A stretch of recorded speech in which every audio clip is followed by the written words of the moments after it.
Para jamaah Masjid Baitur Razzaq yang saya hormati, alhamdulillah pagi ini kita masih diberikan nikmat sehat wal afiat oleh Allah Subhanahu wa taala sehingga kita bisa melaksanakan ibadah sholat subuh berjamaah yang kita lanjutkan dengan kajian ba'da subuh.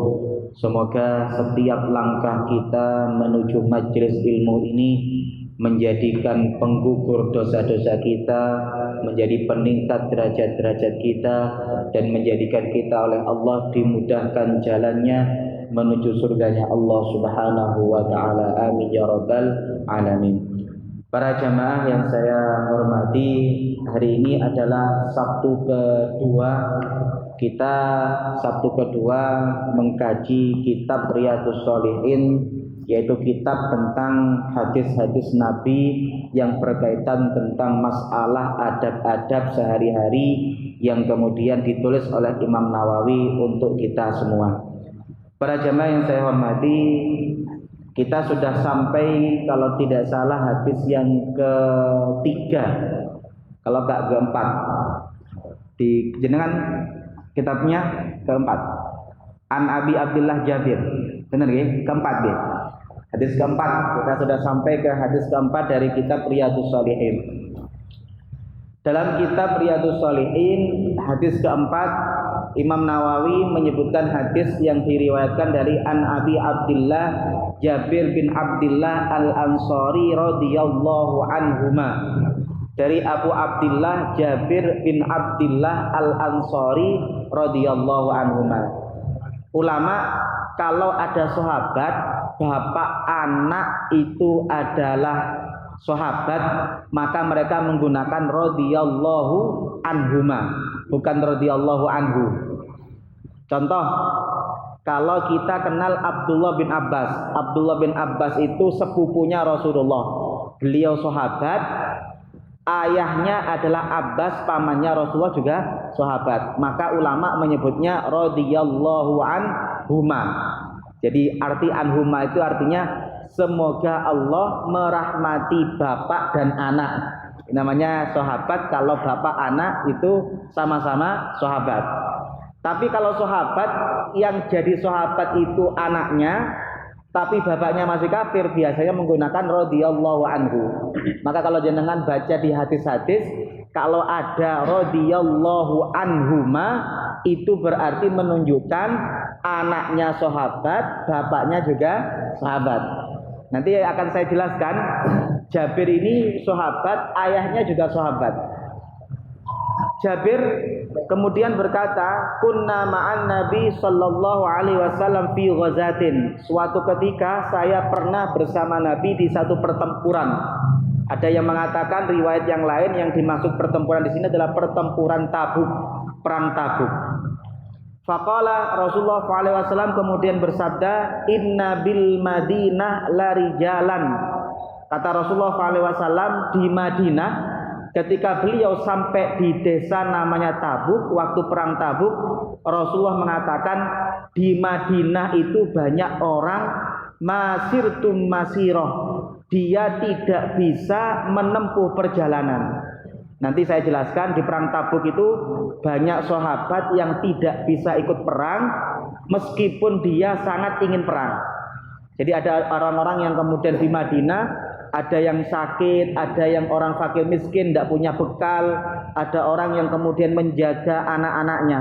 Mereka tidak ikut perang, wala qata'tum wadiyan, mereka juga tidak menyeberangi lembah, illa kanu ma'akum habasahumul marad. Tapi kata Rasulullah SAW, mereka meskipun tidak ikut perang, tidak ikut jihad, mereka dapat pahala yang sama dengan orang yang perang dan jihad. Kenapa kata Rasulullah SAW habasahumul marad? Karena mereka sebenarnya pingin perang tapi tidak bisa perang karena sakit. Ini nanti hadis yang perlu kita jadikan pegangan. Orang kalau pingin melakukan kebaikan kok nggak jadi gara-gara uzur, maka dia akan mendapatkan pahala yang sama dengan orang yang melakukan kegiatan. Contoh, di Masjid Baitur Razzaq itu biasanya kalau Ramadan ada qiyamul lail. Kita sepakat ada qiyamul lail nanti malam. Semuanya pingin qiyamul lail. Kok setelah Isya kita greges? Paham ya? Nanti malam saya mau qiyamul lail. Malah kalau bisa saya mau datang jam 1. Sudah siap semuanya. Tapi ternyata jam 9 greges. Mau berangkat itu enggak bisa. Maka kita yang tidur gara-gara greges itu dapat pahala orang yang sama dengan qiyamul lail sampai subuh. Inilah keutamaan yang diberikan kepada umat Nabi besar Muhammad sallallahu alaihi wasallam. Wa fi riwayatin illa syarakukum fil ajri. Dalam riwayat yang lain Rasulullah mengatakan mereka meskipun tidak ikut jihad, mereka meskipun tidak ikut perang, berjuang bersama Rasulullah sallallahu alaihi wasallam, meskipun mereka di Madinah di tempat tidur, mereka dapat pahala yang sama dengan kalian yang jihad fisabilillah. Ini adalah hadis yang sangat luar biasa. Dalam riwayat yang lain, ini diriwayatkan oleh Imam Bukhari, warawahul Bukhari an Anas. Kalau yang tadi itu diriwayatkan oleh Imam Muslim. Di riwayat yang lain, Imam Bukhari mengatakan raja'na min ghazwati Tabuk. Kita pulang dari perang Tabuk. Dan Rasulullah SAW berkata, inna aqwaman khallafana bil Madinah ma salakna syai'ban wala wadiyan illa wahum ma'ana habasahumul udhur. Kata Rasulullah SAW, ingat kita ketika perang di Madinah itu banyak orang-orang yang ingin ikut perang tapi nggak jadi perang karena punya uzur. Maka kata Rasulullah SAW, meskipun mereka tidak ikut perang, mereka akan tetap dapat pahala yang sama dengan orang yang perang karena punya niat yang kuat untuk melakukan peperangan dan pertempuran. Ini adalah hadis yang sangat luar biasa. Pun, ayo kita preteli satu-satu dari perawinya. Biografi perawi yang meriwayatkan tadi namanya Jabir. Nama lengkapnya Jabir bin Abdullah bin Amr bin Haram As-Salimi, Ibnu Tha'labah bin Haram bin Ka'ab bin Ghanam bin Ka'ab bin Salimah. Beliau adalah Al-Imamul Kabir, seorang imam yang besar, Al-Mujtahid, seorang mujtahid, Al-Hafidh. Beliau banyak hafal hadis, sahibu Rasulullah sallallahu alaihi wasallam. Beliau adalah sahabat dari Rasulullah sallallahu alaihi wasallam. Gelarnya adalah Abu Abdullah, Abu Abdurrahman Al-Ansari Al-Khazraji As-Salimi Al-Madani. Jabir ini kata ulama adalah min ahli bai'ati Ridwan. Berarti Jabir ini termasuk sahabat Ansor yang pertama kali masuk Islam, karena beliau ikut bai'atul Ridwan. Jadi kan kalau kita lihat sejarah Madinah itu kan sebelum masuk Islam itu kan Rasulullah itu kan sudah mulai terkepung di Mekah itu kan, sudah mulai disudutkan, sudah mulai terintimidasi. Maka Rasulullah SAW setiap musim haji itu ketemu dengan orang-orang Arab yang haji. Salah satu yang ditemui oleh Rasulullah SAW adalah orang-orang yang ada di desa yang namanya desa Madinah. Jadi orang-orang Madinah itu sudah ada orang Madinah yang kemudian ikut ke haji yang kemudian ketemu dengan Rasulullah SAW. Maka ada namanya bai'at. Yang pertama adalah bai'atul Ridwan. Sahabat Jabir ini termasuk sahabat yang pernah ikut bai'atul Ridwan. Bahkan kata ulama, kana akhiru man syahida lailatal aqabah ats-tsaniyah mautan. Jabir ini termasuk orang sahabat terakhir yang meninggal yang ikut bai'atul Ridwan. Pun, ini masya Allah ya, anak bapak ini luar biasa. Nanti saya jelaskan bapaknya. Bapaknya syahida lailatal aqabah ma'a walidihi wa kana waliduhu minan nuqaba al-badriyin. Jabir ini ikut bai'atul Ridwan dan bai'atul aqabah bersama bapaknya. Makanya jangan kalau punya anak itu kalau ke masjid itu kalau bisa anaknya dibawa. Ini Jabir ini barokahnya bapaknya. Jadi ketika bapaknya ikut bai'at kepada Rasulullah, anaknya diajak. Makanya bapak dan anak jadi sahabat yang luar biasa.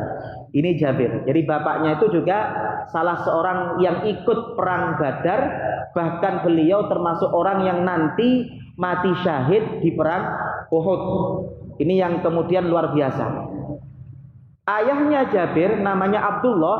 Ini kalau kemana-mana anaknya dibawa. Hanya ini kalau jangan punya anak itu jangan sampai kita itu jadi orang soleh sendirian. Kita harus ingat kita punya anak ini harus kita kader. Sekarang ini banyak masjid ramenya dengan orang tua, tapi anak-anaknya tidak ada. Ini bahaya. Maka perlu perkaderan itu perlu. Maka kalau kita punya anak, kalau kita ada majelis taklim itu anaknya dibawa. Ini pengkaderan. Jangan sampai kita itu kalau ke tempat wisata anaknya digandeng, tapi nang masjid tidak cuma digandeng. Ke mall ditenting, tapi nang masjid tidak cuma ditenting. Ini namanya tidak ada pengkaderan. Maka perlu adanya pengkaderan dari dini. Sama dengan takmir masjid. Takmir masjid itu jangan jadi galak-galak. Masjid itu harus jadi ramah anak. Kenapa? Mau ndak mau nanti yang meneruskan perjuangan masjid itu siapa? Anak-anak kita. Loh kalau anak-anak kita masuk masjid, rame sedikit disentak, mereka trauma dengan masjid. Loh kalau trauma dengan masjid bahaya. Maka sangat-sangat kemudian disayangkan kalau kemudian ada anak setelah masuk masjid pulangnya nangis. Takutnya apa? Mereka trauma dengan masjid. Masjid itu tempat yang paling mengerikan bagi saya. Kan bahaya. Maka yang namanya anak ini harus kita kader. Anak-anak kita ini harus kita kader. Karena sekarang ini Masya Allah banyak orang-orang yang kemudian bapaknya soleh, anaknya kemudian tidak baik. Kenapa? Karena orang tuanya ketika menuju ke tempat kebaikan, anaknya nggak digandeng. Inilah pelajaran yang berharga dari Jabir dan bapaknya. Maka ayahnya Jabir ketika Bai'atul Aqabah, beliau membawa anaknya yang namanya Jabir. Makanya bapak anak jadi orang luar biasa. Bun, yang luar biasa, wa qadin kasyafa anhu qabruhu il ajra Muawiyah ainan inda kuburi syuhada Uhud. Di zaman Muawiyah itu menggali mata air. Jadi ada namanya kuburan Uhud. Kalau jenengan datang pernah ke Uhud itu kan ada beberapa pesarian Uhud, di antaranya pesariannya Hamzah. Ketika zaman Muawiyah ini menggali yang namanya mata air. Ketika menggali mata air, kok ketepatan mata air ini menggali mata air ini bareng dengan kuburannya bapaknya Jabir.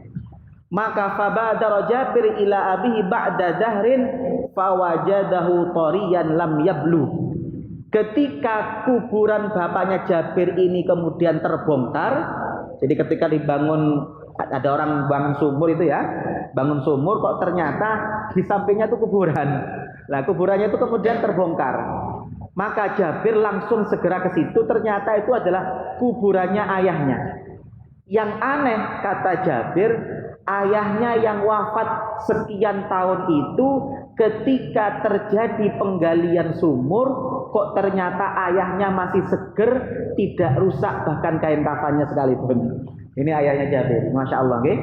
Maka sering kita ketemukan ada beberapa kejadian-kejadian yang gali kubur kok masih ada kain kafannya utuh. Itu berarti salah satu tanda-tanda orang istimewa. Ini Jabir. Pun wa kana Jabir qad ata'a abahu yauma Uhud. Jabir ini orang yang ketika perang Uhud tidak ikut. Kenapa kok tidak ikut? Wa qa'ada li ajli akhawatihi. Karena Jabir ini punya saudari perempuan banyak. Ketika perang Uhud, Jabir ini oleh ayahnya tidak boleh ikut perang. Kenapa? Sing perang aku ae, kata bapaknya. Kenapa? Kalau kamu ikut perang, adik-adik kamu yang perempuan siapa yang jaga? Maka ketika perang Uhud, Jabir ini tidak ikut perang karena dia kemudian menjaga adik-adiknya. Maka kata Rasulullah SAW, Jabir ini dapat pahala orang yang perang Uhud. Kenapa? Dia tidak bisa ikut perang gara-gara punya udzur, menjaga adik-adiknya. Ini yang namanya niat. Bun. Ini yang ayahnya Jabir. Ini luar biasa, Masya Allah. Okay? Sami'tu Jabir bin Abdullah yaqul laqiyani Rasulullah faqala li ya Jabir mali araka munkasiron. Setelah perang Uhud, Rasulullah itu bertemu dengan Jabir. Maka Rasulullah SAW mendapati Jabir ini sedih. Oleh Rasulullah SAW ditanyakan, kenapa kamu kok sedih? Kata Rasulullah SAW, qultu ya Rasulullah. Jabir kemudian menjawab, ya Rasulullah, ustushhida abi kutila yauma Uhud wa taraka iyalan wa dainan. Rasul, bagaimana tidak sedih? Waktu perang Uhud itu bapak saya ikut perang, saya tidak boleh ikut perang. Satu. Nomor dua, ketika perang Uhud, ayah saya itu syahid, mati di pertempuran. Ninggalkan adik ake, utang ake. Jadi ayahnya meninggal di perang Uhud, ninggalno adik ake, ndak ninggalno junyo, malah ninggalno utang ake. Ini kata Jabir bin Abdullah. Maka Rasulullah SAW mengatakan, afala ubashiruka bima laqiyallah bika abak. Jabir, jangan bersedih karena ayahmu ini orang yang istimewa. Kenapa kok istimewa? Kata Rasulullah SAW, ma kallamallahu ahadan qattu illa min wara'i hijab. Allah itu tidak pernah ngomong, tidak pernah berbicara kepada seseorang kecuali melalui tabir. Nabi Musa itu ketika ingin bertemu dengan Allah itu tidak kuat. Maka Allah itu kalau ngasih wahyu pasti lewat tabir, karena manusia tidak akan kuat. Tapi kata Rasulullah SAW, wahya abaka fakallamahu kifahan. Karena ayah kamu ini istimewa, Allah menghidupkan kembali ayahmu dan langsung ngajak ngobrol tanpa ada jabir, tanpa ada tabir, tanpa ada penghalang. Itu Masya Allah, okay? Allah ketika berbicara dengan Nabi saja melalui tabir. Tapi untuk ayahnya Jabir, setelah mati syahid di perang Uhud, dihidupkan kembali, Allah langsung berbicara kepada dia tanpa tabir. Masya Allah. Nikmat terbesar di akhirat itu apa? Bukan bidadari, tapi bisa melihat Allah Subhanahu wa Ta'ala. Maka ada kenikmatan sendiri kalau kita bisa melihat Allah, apalagi bisa ngomong langsung dengan Allah tanpa tabir. Itu diperoleh oleh ayahnya Jabir. Padahal Allah itu kalau ngomong sama Nabi saja Pak lewat tabir. Tapi khusus ayahnya Jabir, karena istimewa itu, maka Allah Subhanahu wa Ta'ala menghidupkan kembali dia, dan kemudian Allah memberikan keistimewaan kepada dia, ngajak ngobrol tanpa tabir. Maka Allah Subhanahu wa Ta'ala kemudian berkata kepada ayahnya Jabir, ya abdi tamanna alayya a'tika. Kamu minta apa? Akan saya kasih. Masya Allah, ini orang luar biasa. Ayahnya Jabir itu kan dikasih permintaan. Kamu mau apa? Ternyata yang diminta bukan bidadari. Apa yang diminta? Ya Allah, saya pingin hidup sekali lagi. Saya pingin perang sekali lagi. Masya Allah. Saking pinginnya jihad itu, beliau sampai mati dihidupkan kembali. Beliau kemudian oleh Allah ditawari, mau minta apa? Maka permintaannya satu, ya Allah, saya pingin hidup kembali, saya pingin jihad lagi, saya pingin mati syahid lagi. Sampai beliau mengatakan itu 3 kali. Masya Allah, okay? Ini ayahnya Jabir, makanya luar biasa. Ayah bapak luar biasa. Makanya ini nasihat untuk kita sebagai orang tua. Ingat-ingat anak-anak kita. Kesolehan kita itu akan sangat berpengaruh terhadap kesolehan anak kita. Jangan pernah berharap anak kita pinter ngaji kalau kita setelah maghrib istiqomahnya nonton TV. Ngaji le nangkono le. Tapi bapak itu ngarepe TV. Maka kesolehan orang tua itu sangat berpengaruh terhadap kesolehan seorang anak. Bon, ini adalah ayat tentang masalah. Makanya ayat wala tahsabannal ladzina qutilu fi sabilillahi amwata. Jangan engkau mengira orang-orang yang mati di jalan Allah itu adalah orang-orang yang mati. Kata hadis ini turun untuk ayahnya Jabir. Ini riwayat yang meriwayatkan hadis yang ada di kitab Riyadhus Shalihin. Ini kita sudah preteli perawinya. Kita sekarang masuk kepada sejarah perang Tabuk. Hadis itu latar belakangnya perang Tabuk. Perang Tabuk itu adalah perangnya Rasulullah SAW berhadapan dengan pasukan Romawi. Perang Tabuk ini dikatakan juga Jaisyul Usrah, tentara yang sulit. Kenapa? Karena perang Tabuk ini kata ulama anna Rasulullah qallama kana yakhruju fi ghazwah illa azhara annahu yuridu ghairaha illa ghazwata Tabuk fa innahu qala ayyuhan nas inni uridur rum fa uallimuhum. Rasulullah SAW itu kalau perang itu sangat semangat, apalagi ketika perang Tabuk, karena beliau mau menghadapi Romawi. Dan terjadinya perang Tabuk, kata ulama, wa dzalika fi syiddatil harbi wa jadabin minal bilad wa hina tabati thimar. Anehnya itu Masya Allah nggih. Perang Tabuk ini terjadi kondisi sulit, panas, terjadi paceklik, dan orang-orang Madinah saatnya panen. Coba jangan bayangkan, ada panggilan jihad 1 tahun 2 tahun tidak pernah panen. Panggilan jihadnya waktunya panas-panas, tahun ini waktunya panen. Berat enggak? Berat. Nah, okay. 2 tahun enggak panen, sekarang waktunya panen. Kok waktunya panen disuruh perang? Ini terjadi di perang Tabuk. Maka perang Tabuk itu terjadi yang namanya orang itu teruji imannya. Makanya nanti di perang Tabuk itu banyak orang yang tidak pergi perang. Sampai kemudian oleh Allah dihukum. Kenapa? Karena menunjukkan keimanan itu di perang Tabuk. Orang 2 tahun, 3 tahun sudah laib, ya ibaratlah orang kena corona. 2 tahun wis laib, kena corona, kena lockdown. Ndak duwe-duwe. Sekalinya bebas, kemudian langsung suruh perang. Itu kan berat. Terus 2 tahun ndak punya penghasilan karena kena lockdown, sekalinya masuk mau dapat proyek. Sekalinya dapat proyek, malah proyeknya suruh tinggal. Itu kan berat. Ini terjadi di perang Tabuk. Ini Masya Allah di perang Tabuk. Jadi perang Tabuk itu orang-orang itu sebenarnya secara naluri senang di rumah, tidak senang perang. Kenapa? Waktunya panen. Dan 2 tahun sudah laib. Yang ketiga, terjadinya waktu panas. Itu perang Tabuk. Pun. Makanya di perang Tabuk inilah kemudian ada orang-orang yang teruji imannya, ada yang kemudian teruji kemunafikannya. Salah satu yang teruji keimanannya adalah sedekahnya sahabat. Ini banyak sahabat itu ada yang kemudian bawa cuma makanan, bawa yang cuma pakaian. Maka jenengan akan kenal sejarahnya Umar bin Khattab yang kemudian mensedekahkan separuh hartanya. Umar bin Khattab itu kan selalu selalu lomba dengan Abu Bakar, tapi tidak pernah menang. Itu Umar bin Khattab itu tidak pernah menang dengan Abu Bakar. Umar bin Khattab itu pernah suatu ketika itu telah bantu orang. Setelah bantu orang, Umar bin Khattab itu pagi-pagi bantu orang. Dia kemudian merasa, alhamdulillah, sepertinya saya sekarang menang dengan Abu Bakar. Setelah itu ketemu Abu Bakar. Dari mana? Saya barusan ketemu perempuan, punya anak, punya bayi.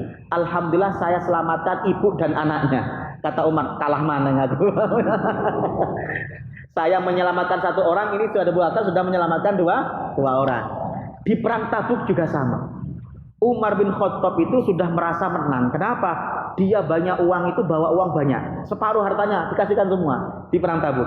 Kata Umar, saya menang sekarang ini. Ketika Umar menyerahkan separuh hartanya, Abu Bakar datang. Hartanya itu sedikit. Kalau Umar itu merasa gebek gini ya, Abu Bakar itu cuma sekresek. Kata Umar, menang sekarang saya ini. Maka Rasulullah SAW bertanya ke Abu Bakar, apa yang engkau tinggalkan untuk keluargamu? Kata Abu Bakar, aku tinggalkan untuk keluargaku Allah dan Rasulnya. Artinya di rumah tidak ada sama sekali, semuanya tak bawa. Masya Allah. Maka kata Rasulullah, punya Abu Bakar meskipun sedikit mengalahkan punya Umar. Kenapa? Punya Umar meskipun sekian, itu separuh hartanya. Abu Bakar meskipun 1 kresek, itu semuanya. Maka kata Umar, saya tidak akan pernah bisa mengalahkan Abu Bakar. Itu Umar bin Khattab. Insya Allah. Ini teruji di perang Tabuk. Pun ada nanti kisah orang yang tertinggal sampai nanti muncul di surah At-Taubah. Itu Allah menghukum orang ini sampai 3 hari itu tidak disapa. Kalau bahasa sekarang itu dikucilkan. Jadi orang-orang yang tidak ikut perang gara-gara tidak ada ini nanti dikucilkan oleh Rasulullah sebagai sanksi sosial. Yang ketiga, yang keempat, ini yang paling berat. Provokasi orang munafik. Masya Allah ya. Orang munafik itu bahaya. Ketika Rasulullah Madinah itu ketika perang Tabuk itu habis-habisan. Semua orang berangkat kecuali beberapa orang. Termasuk yang tidak berangkat adalah Ali bin Abi Thalib. Kenapa Ali bin Abi Thalib tidak berangkat? Karena Ali bin Abi Thalib ini adalah orang yang kuat, pemberani. Madinah kalau ditinggalkan semua, kalau ada musuh masuk satu saja sudah bubar. Maka Rasulullah SAW kemudian menaruh salah satunya Ali untuk menjaga Madinah. Karena Ali ini adalah orang yang terkenal paling pemberani dan paling kuat, maka ditaruh. Tapi orang munafik itu beda. Paham ya? Orang munafik itu kan melihat sesuatu dari sudut pandang yang berbeda. Paham ya? Tujuan utama Ali itu apa? Karena Ali yang paling kuat ditaruh di Madinah. Tapi kata orang munafik tidak. Kenapa? Kata munafik, Ali ini kan mantunya Rasulullah. Paham ya? Ali kan mantunya Rasulullah. Maka Ali ini kenapa ditaruh di Madinah? Rasulullah itu nang pantune dimati. Itu kata orang munafik. Maka Ali bin Abi Thalib setelah mendengar orang munafik itu kemudian dia nggak kuat. Karena nggak kuat dia datang ke Rasulullah nangis. Rasul, masa saya nggak boleh ikut perang? Wong saya biasanya kalau perang itu di paling depan. Bahkan di perang Ahzab itu kan, kalau jangan lihat perang Ahzab itu kan dikepung ya. Itu ada salah seorang orang kafir itu yang mampu nembus orang yang paling kuat. Itu semuanya takut. Maka Rasul mengutus Ali untuk berhadapan duel dengan orang itu dan menang. Maka Ali itu nangis, Rasul, saya kan punya pedang, saya itu biasanya di paling depan. Masa saya sekarang disuruh di Madinah kumpul dengan perempuan-perempuan jadi perempuan? Itu Ali itu sampai nangis. Bayangkan ya, orang yang biasanya bagian penyerang suruh di belakang. Itu Ali bin Abi Thalib, bukan jiwanya. Maka Ali bin Abi Thalib itu kemudian datang ke Rasulullah SAW di hadis riwayat Imam Bukhari Muslim.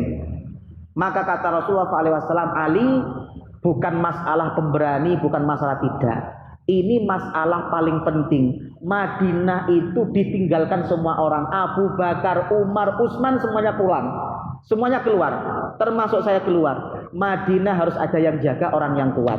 Biarkanlah orang-orang munafik itu menggonggong. Maka Rasulullah kemudian menghibur Ali dengan mengatakan, ama tardo antakuna minni bimanzilati Harun min Musa. Apakah kamu tidak senang kalau kamu itu seperti posisi Harun ketika Nabi Musa keluar untuk bertemu dengan Allah? Nabi Musa meninggalkan kaumnya, dipasrahkan ke saudaranya namanya Harun. Maka engkau adalah Harun, saya adalah Musa. Baru Ali kemudian tenang. Ini Masya Allah, ini provokasi orang munafik pun.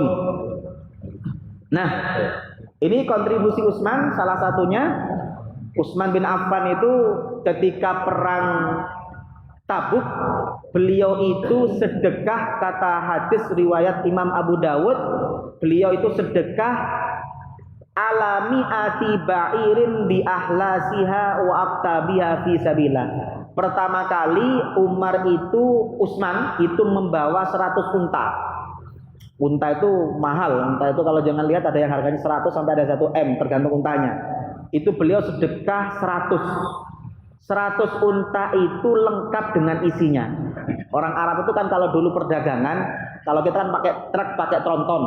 Orang Arab itu pakai unta. Jadi untuk mengangkut perdagangan itu unta. Utsman ini sedekah pada perang Tabuk itu 100 unta lengkap dengan isinya makanan full. Kalau sekarang mungkin ya sedekah 300 truk dengan isi makanannya. Itu sampai 3 kali Utsman bin Affan. Di hadis yang lain riwayat Imam Bukhari, Utsman bin Affan itu sedekah di perang Tabuk 1000 dinar. 1 dinar itu 4,25 gram. Kalau 1 gram emas itu 1 juta, berarti 1 dinar itu setara dengan 4,250. Berarti kalau 1000 berapa? 4,25 M. 4,25 M. Itu sedekahnya Utsman bin Affan. Insyaallah Utsman bin Affan itu luar biasa. Makanya banyak di Madinah sekarang itu ada kebun, ada hotel atas nama Utsman bin Affan. Karena dulu Utsman bin Affan itu pernah mewakafkan namanya sumur rumah. Utsman bin Affan ini yang menggagas Jumat Berkah. Jadi kalau jenengan sekarang ada namanya Jumat Berkah itu secara tidak langsung itu yang digagas itu adalah Utsman bin Affan. Karena ada riwayat Utsman bin Affan itu mengatakan sejak saya masuk Islam setiap Jumat saya sedekah. Apa sedekahnya? memerdekakan budak. Saya pernah ngitung Bilal itu harganya kalau saya hitung rupiah itu sekitar 600 juta. Jadi Utsman bin Affan mulai masuk Islam sampai beliau meninggal, setiap Jumat itu Jumat berkahnya bukan nasi kotak, bukan nasi bungkus, tapi memerdekakan budak. Berarti setiap Jumat Utsman bin Affan itu mengeluarkan uang tidak kurang dari 500 sampai 600 juta per minggu, per Jumat. Itu Mas bin Utsman bin Affan. Masya Allah, okay. Nah, ini yang luar biasa. Makanya sampai sekarang kalau jenengan ke Arab Saudi itu ada rekening atas nama Utsman bin Affan. Ada namanya Mazro'ah Utsman bin Affan. Kebun yang dimiliki oleh Utsman bin Affan karena itu wakafnya Utsman bin Affan. Ini Utsman bin Affan. Jadi Rasulullah itu luar biasa. Rasulullah itu punya mantu dua. Ono sing miskin pol, ono sing sugih pol. Itu mantunya Rasulullah. Rasulullah itu punya mantu miskinnya pol. Siapa? Ali, itu miskin pol. Makanya beliau dikatakan Abu Turab. Gelarnya Ali itu salah satunya adalah Abu Turab. Apa Abu Turab? Bapaknya debu. Kenapa? Karena Ali itu saking miskinnya itu kalau tidur itu di masjid tanpa alas. Masjid Nabawi dulu itu tidak pakai keramik, pakai tanah. Maka Ali itu pernah dibangunkan Rasulullah, itu sekujur tubuhnya adalah debu. Saking miskinnya. Ali ini yang pernah tidak makan 3 hari sekeluarga. Ali bin Abi Thalib. Jadi Ali, Fatimah, Hasan Husain itu pernah puasa 3 hari hanya buka air dan kurma. Ali bin Abi Thalib ini pernah tidak sholat jamaah gara-gara gantian bajunya dengan Fatimah. Saking nggak punyanya. Jadi baju itu kalau dipakai Ali, Fatimah tidak nutup aurat, ya harus gantian.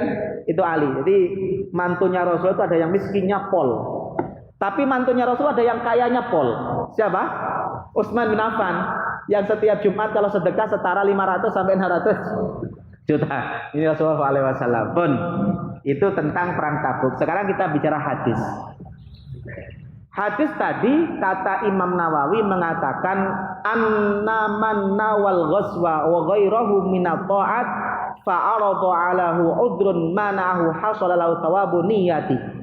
Kata Imam Nawawi, orang yang berniat melakukan kebaikan kemudian punya uzur, maka dia akan mendapatkan pahala sama dengan niatnya. Para jamaah yang saya muliakan, umat Rasulullah itu istimewa. Kenapa? Kata Rasulullah, orang kalau berniat melakukan kebaikan kemudian terjadi melakukan kebaikan, maka pahalanya minimal 10. Makanya saya dulu mengatakan umat Nabi Muhammad itu umurnya paling pendek. Umur kita berapa? 60-70 tahun. Dibandingkan umat sebelum Nabi Muhammad itu umurnya panjang-panjang. Nabi Nuh itu 1050 tahun. Maka Rasulullah itu minta kepada Allah, ya Allah, umat saya kan umurnya 60 tahun, itu belum dipotong masa puber. Jenengan masa puber 15 tahun ibadahnya kena atau enggak? Enggak kena, pemanang masa-masa SMA. Enggak kenal malam Jumat, kenalnya malam Minggu. Itu kalau masa-masa SMA. Maka umat Nabi Muhammad itu umat yang 60 tahun usia normal belum dipotong jatah tidur. Kalau jatah tidur kita sehari semalam 8 jam, berarti 60 tahun itu 20 tahunnya hanya tidur. Belum dipotong jatah nonton film India. Belum dipotong kalau ibu-ibu nonton Ikatan Cinta. Paham ya? Isinya berapa ibadah kita itu? Maka Rasulullah itu tahu umat saya itu lemah, fisiknya lemah, kemudian usianya pendek. Maka Rasulullah minta kepada Allah, ya Allah, kasih umat saya keistimewaan. Maka Allah kemudian memberikan umat Nabi Muhammad itu banyak keistimewaan. Kalau bahasa ekonominya dikasih promo. Promo umat Nabi Muhammad itu banyak. Ada namanya promo reguler, ada namanya promo berbatas waktu, ada namanya promo spesial, ada promo dengan syarat dan ketentuan berlaku. Itu promo untuk Nabi Muhammad Sallallahu Alaihi Wasallam. Apa promo regulernya? Promo regulernya khusus umat Nabi Muhammad dalam Al-Quran dijelaskan man jaa bil hasanati falahu asyru amsalihha.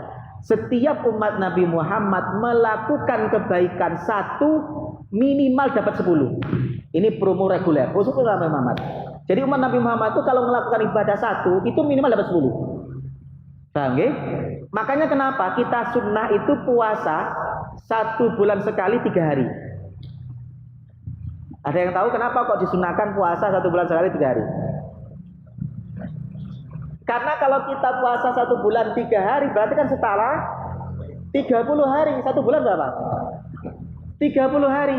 Maka orang yang istiqomah 1 bulan sekali itu puasa 3 hari, itu seperti orang yang puasa 1 tahun full. Makanya kenapa 1 bulan puasa 3 hari sunnahnya. Kenapa puasa Syawal itu 6 hari? Ya sama, karena Ramadan kan 1 bulan berarti 30 hari. Berarti kalau setara dengan 10 kan 300. Ramadan 300 kan 1 tahun itu 360. Berarti kan kurang 60. Digenapkan Syawal 6 hari. 6 kali 10 berapa? 60. Maka kata Rasulullah, orang yang puasa Syawal setelah puasa Ramadan seperti puasa 1 tahun. Ini namanya orang yang kemudian promo reguler. Jadi promo regulernya apa? Setiap melakukan kebaikan minimal 10. Ini Masya Allah. Maka kita usia 60 itu sebenarnya setara 600 tahun dibandingkan sebelum umat Nabi Muhammad. Karena kalau kita melakukan kebaikan setara 10. Maka kalau kita umurnya 60 itu setara 600. Ini Masya Allah ya. Umat Nabi Muhammad itu umat yang ibadahnya pas-pasan tapi pahalanya oleh Allah dioptimalkan. 1. Ada promo berbatas waktu seperti bulan Ramadan. Ada promo dengan syarat dan ketentuan berlaku seperti orang yang sholat pakai siwak. Itu orang yang siwak dengan tidak siwak bedanya 70. Ada promo spesial yaitu pahala jariah. Umat Nabi Muhammad kata Rasulullah kalau melakukan kebaikan dapat 10. Tapi kalau dia berniat melakukan kebaikan kok enggak jadi, masih dikasih pahala 1. Masya Allah. Jadi umat Nabi Muhammad itu kalau saya mau tahajud, kok tahajud beneran dapat 10. Saya mau tahajud, kok ketiduran, minimal dapat 1. Yang penting ojo istiqomah niate. Bendino, pokok bendino kata tahajud aku. Tapi bendino nggak tani. Iku istiqomah turun, istiqomah niate. Paham nggih? Bahkan kata Rasulullah, orang yang niat mau maksiat pun kalau nggak jadi itu dapat pahala 1. Jenengan diajak temannya nanti malam mau ikut konser, wes siap, semuanya siap, duwe yo siap, sangune yo siap, sak sawerane yo siap. Sak saya siap. Kok setelah maghrib ikut ngaji sadar, setelah isya nggak jadi berangkat, maka dengan tidak jadi berangkat pun sudah dapat pahala utuh 1. Masya Allah nggih. Maka di hadis itu banyak orang yang jadi wali bukan gara-gara ibadah, gara-gara gak jadi maksiat. Jangan kan lihat banyak hadisnya, orang-orang yang kemudian jadi wali itu bukan gara-gara banyak sholatnya, malah gara-gara gak jadi maksiat. Salah satu contohnya diantaranya adalah orang yang 3 masuk gua itu kan, dia punya sepupu, cantiknya luar biasa, dilamar beberapa kali gak gelem. Kok suatu ketika sepupunya ini butuh uang, wah kesempatan ini. Kata dia, kamu mau jangankan hutang, tak kasih pun tidak apa-apa. Sing penting gelem kok bengi turu ambek aku. Maka kemudian laki-laki ini wis dikei dhuwit sepupune.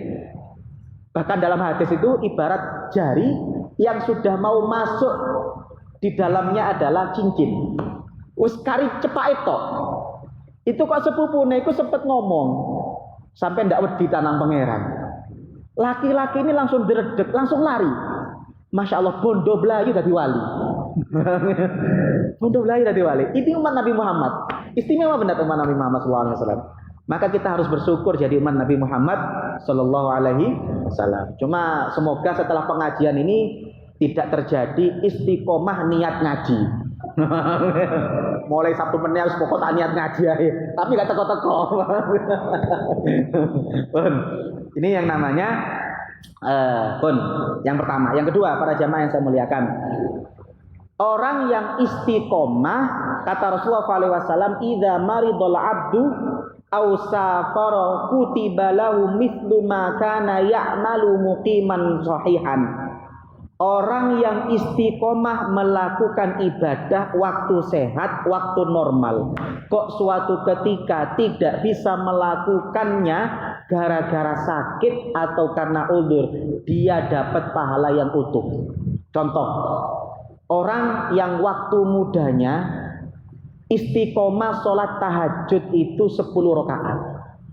Waktu tua jangankan tahajud, kena banyu air sekutuan. Maka kata Rasulullah SAW, orang ini tetap dapat pahala orang yang sholat tahajud 10 rakaat. Inilah yang dimaksud dengan watini wazzaitun wa turi sinin wa hadzal baladil amin laqad khalaqnal insana fi ahsani taqwim thumma radadnahu asfala safilin illal ladzina amanu wa amilus sholihat falahum ajrun ghairu mamnun. Kata Allah, laqad khalaqnal insana fi ahsani taqwim. Aku jadikan manusia itu sempurna. Orang-orang yang usia 30-40 tahun itu sempurna. Kuat ibadahnya, kuat semuanya. Tapi kata Allah, tsumma radadnahu asfala safilin. Nanti akan aku kembalikan seperti semula. Kalau dulu waktu kita masih bayi, kalau makan didulang, bisa jadi nanti kalau kita tua, makannya juga didulang. Kalau dulu waktu bayi kita pakai pampers, bisa jadi nanti kalau kita tua pakai pampers. Bisa jadi. Itu namanya tsumma radadnahu asfala safilin. Kalau dulu kalau kita bayi, kalau diwawiin, bisa jadi nanti kalau kita tua diwawiin. Tsumma radadnahu asfala safilin. Maka kata Allah, illal ladzina amanu wa amilus sholihat falahum ajrun ghairu mamnun. Kecuali orang-orang yang waktu kuat, waktu sehat, waktu sempurna, dia beramal soleh, maka dia akan mendapatkan pahala yang tidak terputus karena tidak kuat ketika dia tua. Inilah pentingnya istiqomah. Jenengan istiqomah ngaji seperti ini. Kok suatu ketika gerges, tidak iso ngaji, sampean dapat pahala utuh dari orang ngaji. Kalau istiqomah. Ya, kalau yang nggak istiqomah ini yang nggak dapat. Makanya kebanyakan kita itu kan ibadahnya kan kumat-kumatan. Mek kadung kumat itu masya Allah jam 2 bengi tangi sampai subuh. Mendak kumat subuh ini jam 6. Itu kan kebanyakan kita gitu. Mek waktu kumat itu masya Allah satu hari itu 10 juz khatam. Mendak kumat saulan Quran tidak dicekel belas. Itu kita. Maka orang yang istiqomah, bahkan kumat-kumatan dapat. Maka para jamaah yang saya muliakan, terakhir dari saya, dalam satu hadis Rasulullah mengatakan man kharaja li talabil ilmi fahuwa fi sabilillah. Orang yang pulang berangkat dari rumah untuk mencari ilmu, maka dia sama dengan orang jihad fi sabilillah. Maka kalau jenengan pingin mati syahid kapanpun saja, kalau bisa punya istiqomah ngaji. Karena orang yang berangkat ngaji itu kalau meninggal di tengah jalan, dia mati syahid fi sabilillah. Maka kalau ada orang yang istiqomah, umpama kita istiqomah satu, suatu ketika kok kemudian kita wafatnya hari Senin, tapi hari Senin itu kita punya istiqomah, saya kalau nggak sakit, kalau nggak ada apa-apa, saya pasti ngaji. Kok suatu ketika dia meninggal hari Senin, maka dia sama dengan orang yang meninggal ketika mau perjalanan mengaji. Maka orang yang seperti ini bisa mati syahid fi sabilillah. Makanya kalau bisa jenengan itu ngaji itu sampai mati. Saya punya guru itu yang luar biasa, masya Allah, saya kagum. Makanya kenapa kok saya sampai sekarang itu berat untuk meninggalkan ngajar di Sedogiri. Meskipun berat, saya ngajar yang paling berat itu ke Sedogiri, karena perjalanan 1,5 jam pakai tol, macam-macam, itu berat. Tapi saya kadang-kadang merasa nggak berat karena saya punya guru itu namanya Dr. Sya'roni. Itu usia 80 tahun masih mau ngajar di Sedogiri, di pondok, masya Allah. Padahal beliau sudah doktor. Gajinya itu nggak cukup, untuk transportnya saja nggak cukup. Saya tahu sendiri, kalau saya juga ngajar. Bensin saya sama tol itu nggak cukup bisyarah yang saya terima itu. Saya kadang-kadang mau malas itu ingat beliau. Kenapa? Beliau ngomong, tolong saya minta satu. Kenapa? Tolong jangan berhentikan saya jadi guru. Biarkan saya berhentinya mati saja. Masya Allah, beliau wafat 2 bulan yang lalu. Itu saya masih ingat beliau itu ngajar, itu sampai pingsan waktu ngajar. Jadi beliau itu waktu ngajar Senin itu pingsan, sampai dibawa ke balai pengobatan. Itu pun setelah sadar, masih mau ngajar ke Jember. Tapi dilarang akhirnya sama beberapa dewan guru dilarang. Mumpun jenengan wangsulayanya diantarkan. Itu Masya Allah. Jadi beliau wafat itu setelah kejadian itu, beliau kemudian sakit, wafat 1 minggu. Maka beliau wafat fisabilillah, mati syahid. Kenapa? Andai kan beliau sehat, pasti ngajar. Oh, jangankan sehat, waktu sakit pun beliau ngajar. Maka orang ngaji itu harus sampai mati. Kita harus punya komitmen dalam hidup kita, istiqomah ngaji sampai mati. Karena ini kalau kita wafat di tengah-tengah, kita sudah punya tiket wafat syahid fisabilillah. Ini yang kemudian bisa kita pelajari dari hadis yang diriwayatkan oleh Imam Nawawi dalam kitab Riyadhus Shalihin. Kalau ada yang mau didiskusikan, saya persilahkan. Oke, monggo.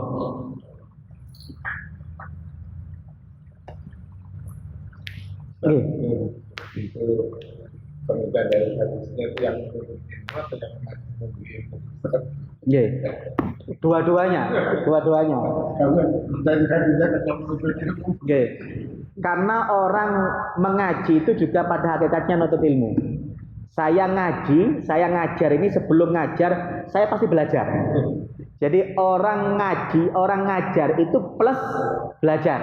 Karena orang yang mau ngajar itu pasti sebelumnya belajar. Saya kayak sekarang malam ngaji itu, saya pasti menyiapkan materi, saya harus belajar dulu dan seterusnya. Sama, berarti orang yang belajar sama orang yang mengajar sama. Malah pahalanya lebih banyak yang mengajar. Pun, monggo, ada lagi. Sebenarnya tantangan itu jika itu Rasulullah melarang para ulama ikut perang menjaga agama. Itu perang sekali. Oke.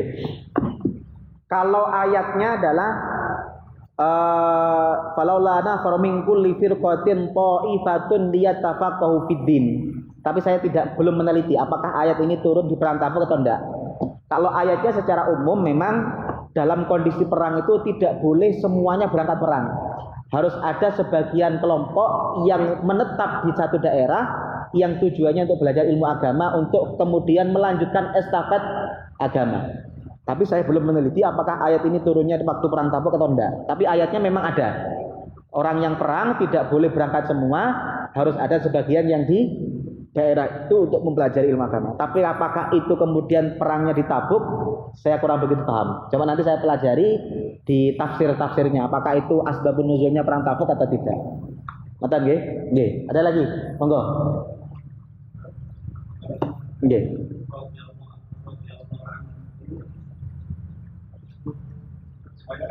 Sahabat dan misalnya pasnya pribadi amat pada sahabat dan konten kita dari sahabat dan apa yang dipakai oleh ulama.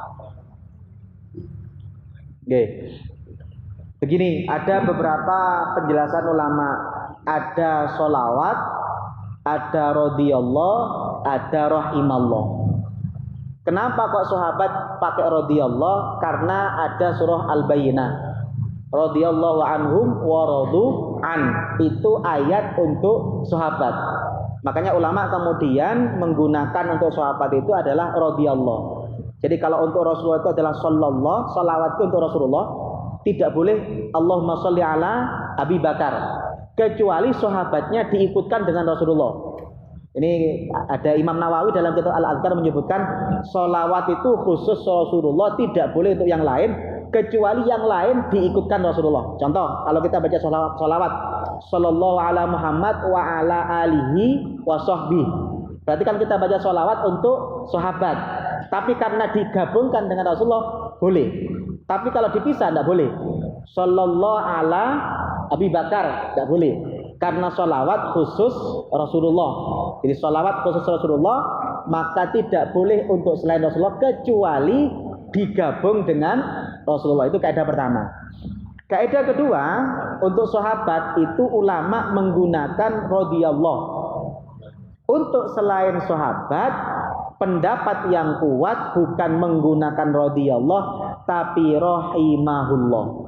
Maka biasanya kalau ulama itu bukan radhiyallahu tapi rahimahullah. Kenapa kok rahimahullah? Karena yang dapat stempel radhiyallahu anhum wa radu'an itu hanya sahabat. Makanya dasar inilah yang kemudian oleh ulama dijadikan sebagai dasar untuk sahabat radhiyallahu, untuk selain sahabat rahimahullah. Jadi kalau ada ustadz, ada kiai, ada ulama, namanya rahimahullah. Makanya kalau ada orang yang meninggal, namanya siapa? Almarhum. Almarhum itu sama dengan rahimahullah. Almarhum itu orang yang dirahmati. Jadi kalau kita mengatakan almarhum itu sama dengan mendoakan rahimahullah. Ya, khusus Ali ada tambahan karramallahu wajah. Kenapa kok Ali itu karramallahu wajah? Karena ada ulama yang mengatakan Ali itu tidak pernah melihat kemaluannya sama sekali. Makanya kemudian gelarnya adalah karramallahu wajah. Ada lagi ulama yang mengatakan kenapa Ali itu karramallahu wajah? Karena Ali itu tidak pernah menikmati kemusyrikan sama sekali. Ali itu masuk Islamnya kan sebelum balik. Maka Ali itu tidak pernah balik mengalami kekufuran. Abu Bakar pernah mengalami kemusyrikan enggak? Pernah. Karena beliau masuk Islamnya kan sudah tua. Satu-satunya sahabat yang enggak pernah mengalami kekufuran, kemusyrikan siapa? Ali. Karena satu-satunya sahabat yang masuk Islamnya awal dan beliau adalah kemudian belum balik itu Ali. Abdullah bin Abbas itu setelahnya, jauh setelahnya. Nggih, tapi bukan yang pertama. Jadi yang dimaksud dengan kaum wajah itu satu masuk Islam pertama dan beliau tidak pernah mengalami kekufuran sama sekali. Itu Ali. Tidak ada yang lain. Kalau Ibnu Abbas itu lama. Beliau itu masuk Islamnya umurnya memang 9 tahun tapi setelah hijrah. Karena ayahnya saja Abbas itu malah pernah ditawan ketika perang Uhud. Jadi Abdullah Abbas itu masuk Islamnya terakhir. Tapi kalau Ali memang dari awal. Jadi ada ulama yang mengatakan kenapa kok karomah wajah ada dua. Satu tidak pernah melihat auratnya. Yang nomor dua beliau oleh Allah dikasih kemuliaan tidak pernah masuk ke kemusyrikan dan masuk Islamnya pertama. Ngaten. Ada lagi? Nggih, monggo.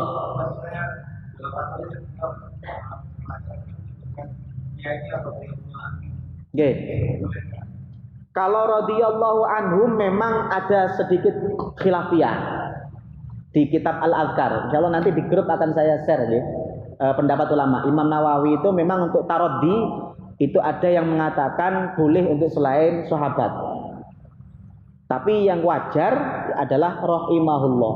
Maka kalau saya ikut pendapat yang kuat itu ya kalau untuk selain sahabat rahimahullah. Betul, makanya dia ada khilafiyah tadi. Jadi ada khilafiyah ulama tentang radhiyallahu anhu, apakah boleh radhiyallahu anhu itu untuk selain sahabat. Insyaallah nanti akan saya share teksnya di kitab Al-Azkar. Imam Nawawi membahas tentang masalah itu. Ngoten nggih? Nggih, monggo. Nggih. Waalaikumsalam. Nggih.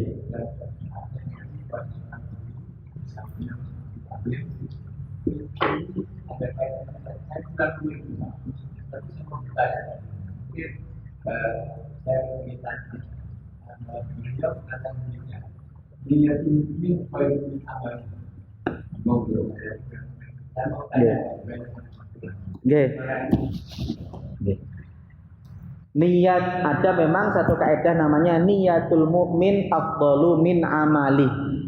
Itu kalau untuk amal tanpa niat. Jadi kalau niat dibandingkan amal tanpa niat itu jauh lebih berharga dengan niat. Orang sholat kok niatnya keliru. Saya mau sholat tahajud. Kenapa kok mau sholat tahajud? Engkau mari sholat tahajud biasa metek Masjid Baitur Rozak ono satine. Paham nggih? Berarti kan dia amal tapi niatnya keliru. Dengan ada orang mau niat tahajud, ikhlas niat tahajud tidak jadi. Lebih bagus mana?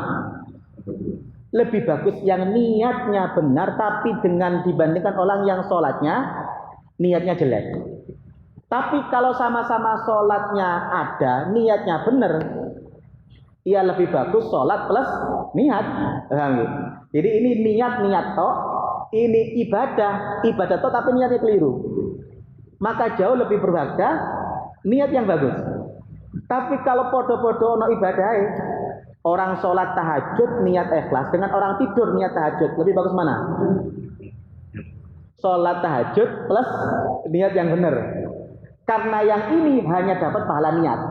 Ini dapat pahala niat plus dapat pahala ibadah 10 kali lipat. Tapi kalau orang sholat tahajud tidak benar, dapat pahala enggak? Tidak dapat pahala. Tapi dia yang niat dapat pahala enggak? Dapat pahala meskipun satu. Paham ya? Jadi dalam beberapa konteks memang niat itu jauh lebih berharga dibandingkan ibadah. Kenapa? Karena banyak ibadah itu yang niatnya keliru. Lah orang kalau ibadah niatnya keliru itu 0. Orang yang punya niat minimal niat itu pahalanya 1. Okay? Jadi jangan sampai kemudian itu dijadikan sebagai dasar tidak mau ibadah. Wis yang penting niat toh. Apalagi dibuat dasar oleh orang-orang hakikat. Nih, orang hakikat kan gitu. Mau sholat, tidak perlu sholat. Yang penting kan niat api. Yang penting eling. Yang penting. Kata nggih? Jadi niatul mukmin khairun min amali, itu kalau niatnya benar tapi dibandingkan dengan amal yang tanpa niat yang benar, maka niat jauh lebih berharga. Ngaten nggih? Nggih. Ada lagi? Monggo. Nggih. Nggih, hafizahullah itu sama dengan rahimahullah. Nggih, hafizah itu berarti kan artinya semoga Allah menjaga. Jadi hafizahullah, rahimahullah itu nama-nama doa yang kemudian bisa disematkan kepada orang yang lain. Cuma kalau rahimahullah tidak boleh disematkan kepada orang kafir. Paham nggih? Orang yang jelas kafir tidak boleh. Maka sebenarnya mereka kabur saja seperti orang yang bukan muslim kan, dia sering ingat kalau innalillahi wa inna ilaihi rajiun boleh. Karena innalillahi itu untuk musibah. Ada orang punya keluarga, meskipun orang kafir kan kalau dia meninggal kan juga musibah. Maka innalillahi itu bukan mendoakan, innalillahi wa inna ilaihi rajiun itu adalah ungkapan musibah. Jadi musibah sekecil apapun itu baca innalillahi. Bahkan di zaman Rasulullah lampu mati itu Rasulullah mengatakan innalillahi wa inna ilaihi rajiun. Maka kalau ada orang yang punya saudara, saudaranya kafir kok baik, ketika dia meninggal musibah tidak bagi dia? Musibah. Maka musibah mengucapkan innalillahi wa inna ilaihi rajiun. Tapi mendoakan orang kafir boleh enggak? Tidak boleh, kecuali mendoakan yang berkaitan dengan dunia. Paham ya? Ada orang kafir meninggal ditahlili, boleh enggak? Enggak boleh. Yang kayak kemarin yang sekarang viral itu kan kayak siapa, Nurul Arifin itu, anak-anaknya kan ikut agama ayahnya, tidak bisa. Paham ya? Ada lagi? Monggo. Masalahnya begini, almarhum itu sudah masuk kata apa ya? Kalau dalam bahasa Indonesia itu apa namanya? Serapan. Paham ya? Jadi kalau itu hanya serapan pakai bahasa Indonesia enggak masalah. Cuma kalau kita niati mendoakan rahmat enggak boleh. Tapi kalau itu ya itu kan sudah bahasa serapan Indonesia, Ustaz. Jadi ketika orang meninggal namanya almarhum itu kan sudah serapan.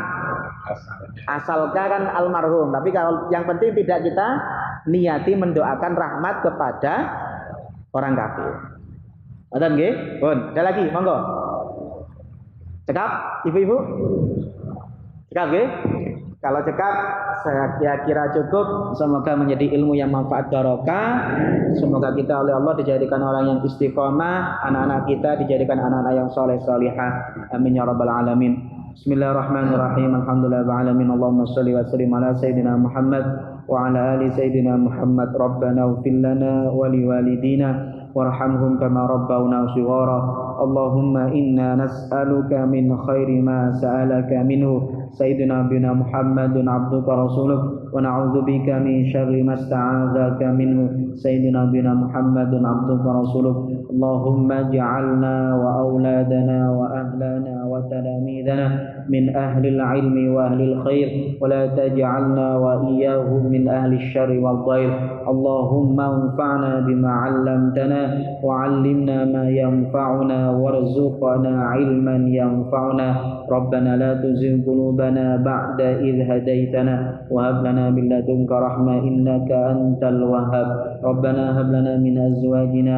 وذرياتنا قرة أعين واجعلنا للمتقين إماما ربنا آتنا في الدنيا حسنة وفي الآخرة حسنة وقنا عذاب النار وصلى الله على سيدنا محمد وعلى آله وصحبه وسلم سبحان ربك رب العزة عما يصفون وسلام على المرسلين والحمد لله رب العالمين سبحانك اللهم وبحمدك أشهد أن لا إله إلا أنت أستغفرك وأتوب إليك وآخر السلام عليكم ورحمة الله وبركاته.